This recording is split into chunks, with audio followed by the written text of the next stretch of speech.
ఒక్కసారి ఆలోచించండి. మనం అందరికీ ధైర్యం చెప్తాం, అందరికీ సొల్యూషన్స్ ఇస్తాం, నేను ఉన్నాను కదారా అని అందరి భుజం తట్టి ముందుకు నడిపిస్తాం. కానీ మనం కిందకు పడినప్పుడు మనకు ధైర్యం చెప్పడానికి ఒక్కరు కూడా ఎందుకుంటారు? ప్రపంచం మనల్ని చూసి వీడు చాలా స్ట్రాంగ్ రా, వీడికి ఎమోషన్స్ ఉండవు, వీడు ఎప్పుడు ఏడాడు అని ఒక బ్రాండ్ వేసేసింది. కానీ ఆ బ్రాండ్ వెనకాల మనం దాచుకున్న నిశ్శబ్దం ఎవరికీ వినిపించదు. సైకాలజీ ప్రకారం ఎవరైతే బయటికి చాలా గట్టిగా నవ్వుతూ కనిపిస్తారో వాళ్లే లోపల ఎక్కువ ప్రేమని, సపోర్ట్ ని కోరుకుంటారు.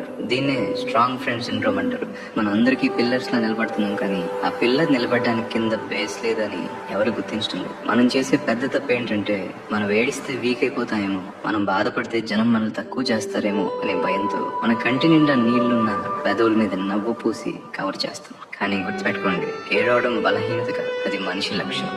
మనం రోబోట్లం కాదు, మనుషులు. అందరి బరువు మనమే మోయాల్సిన అవసరం లేదు. ఈ రోజు నుండి అయినా నాకు సహాయం కావాలి అని అడగడం నేర్చుకుందాం.